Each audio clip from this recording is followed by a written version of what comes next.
Are you maybe feeling a little bit lost at the moment? You're not sure where you're going, and you're like, where do I want to go? I want to feel better, but I don't know how I'm going to raise my mood. Well, today we're going to talk about the power of helping others in the right way that I've learned. And if you stay until the end, I have an extra point for you then as well. As always, if you want to connect with me further, then you can find my social media links in the show notes below as well. I found there's been a big impact on me mentally and emotionally when I've helped other people. Things like just helping someone with directions. I recently helped quite a few delivery people, like with directions around where I live. And then there's always a smile and a thank you, and it makes you feel good.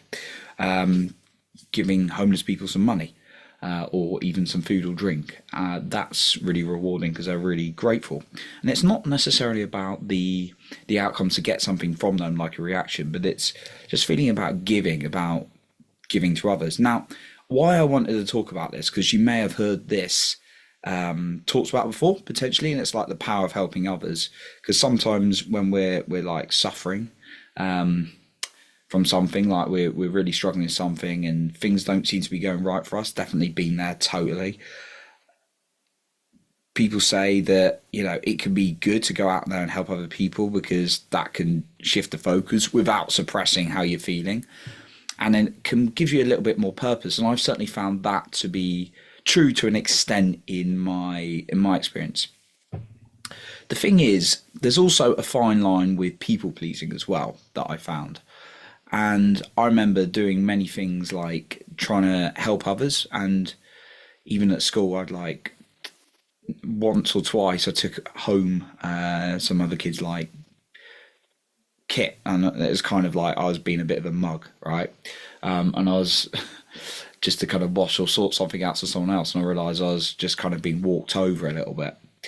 So as I've grown up, I've learned that there's helping people and then there's people pleasing. They're two different things. So helping others is not the same as people pleasing. People pleasing is when you're not, this in my experience, when you're not secure about you, and therefore you go and try and get validation from other people, or you're scared from them taking it away. So therefore you act in a certain way to get something, whilst helping others is because it makes you feel good, right? What I found to be true though is I can't help someone if I'm exhausted, and that exhaustion could come from people pleasing. Now, for me, it tends not to be that nowadays because I've worked for a lot. It tends to be just from a lot of overworking on my own stuff, and maybe kind of drawing the line and taking a bit of time off. I'm still working through that. But things like podcasting and writing give me energy, so I'm always doing that. But there are things I've got to do which don't give me as much energy. So that's the thing that can kind of make my energy go down from helping others. And when I realise my energy's down, I tend to have a little bit more sleep. I tend to do a bit more exercise and those kind of things, maybe a bit more meditation and breath work to recoup so I can be of more service to others. Ask yourself this though: have you been guilty of like trying to people please, and then you're like, well, it's just helping others? Is it helping others, or is it just exhausting yourself and trying to get something from someone else? Because they're different things.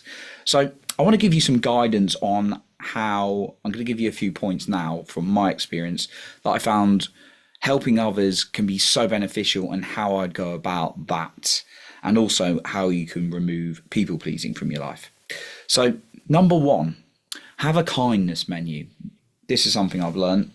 One of the tools I've learned is have like a menu of good things you can do. So it could be like it could be giving some money to a homeless person, or some food or drink to a homeless person. It could be just saying thank you to someone, smiling at someone. It could be asking someone about them, or maybe just complimenting someone. Those are the kind of things you can put on your kindness menu. And when you find and make sure you include kindness yourself as well. Compliment yourself. That's something I've had to work on over the years. But making sure you've got a kindness menu of things you can do for yourself and other people as well. So having that, and then picking something each day off of that you can use to then take into your day. And when you do it, of course, as I always say, celebrate, because the more you celebrate, the more you want to do more of that thing. Number two, think or recall a time when you have been kind, when you've like helped other people, And then just keep writing a list of those things. And then what you can do is read that list over and over again. Don't just passively read it though, really feel it into your body, because just reading something passively is not going to have the same emotional feel as if you really feel it. My third point for you today is this: boundaries. This is to reduce the people pleasing. So it's like what you say yes to and what's a no.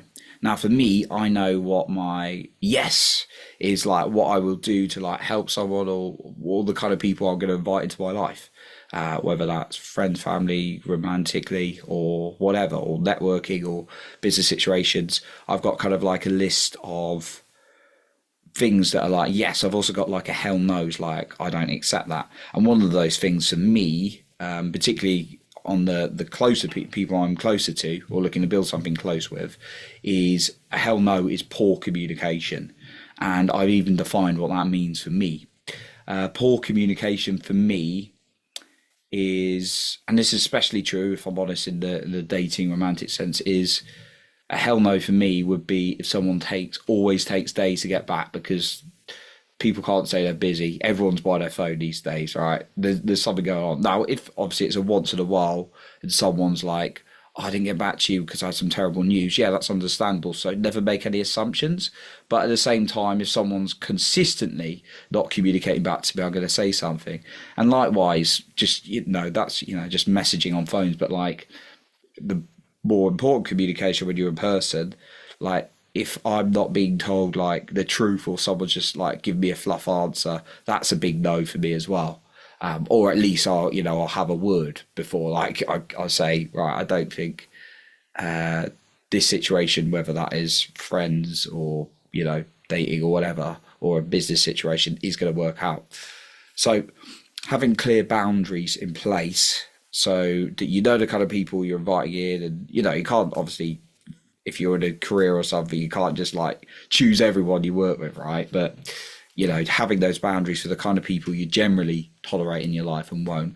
And then also having like the boundaries for just people in general. Now, this is, like I say, if you've got people you're in a career, you can't choose everyone. But like, what are you going to say yes and what are you going to say no to? Being clear, writing that down, because people are like, oh, they cross the boundaries. But what are my boundaries? Have you actually taken time to define your boundaries? I spent a bit more time on this point because I think it's really important, and it's something that's really, really helped me. And sometimes it develops over time. As I've gone through experience, I'm like, that's okay. Well, actually, it's not. I'd originally thought it was okay, and then someone's done something. I'm like, well, actually, that's not really acceptable. Like, for example, the whole texting thing. Like, I used to be like, oh yeah, I'll be fine if someone just texts me a couple of times a week if I was close with them. But actually, like, as I grew through the years, that's really not. And I learned that. It's not about having a message every day. We're all busy people, but it's like that for me was just like a learning lesson, something I added to my boundaries, or just like rude and disrespectful, right? Well, that's pretty much a given from many, many years of my life. If anyone's like that, I don't really want them in my life. So yeah, it's about setting your boundaries as well. So the people you're going to invite in or allow in your life or not allowing, and then also what you're going to say yes and no to, alongside obviously that kindness menu and the list of all the great things you did. Because what I found is when I've got those boundaries in place, when I do kind things for other people out of energy and out of enjoyment for myself, because of the act of giving without expectation from others, that's really, really helped me. Now, I've got a final point for you, I want to say, which is really re-emphasizing something. But I want to mention again that if you want to connect me more on social media, you can find my links in the show notes below. So my final point for you, what is this? So it is be kind to yourself every single day. So out of that menu you've got, just like think of something you can do for you every single day. For me, it's like typically like a walk or some kind of like exercise or something like that. Just do something that you want, not what someone else says, but you want, and do it for you. So that's what I got for you today. I appreciate you for being here, and remember to lead with your heart and not with fear.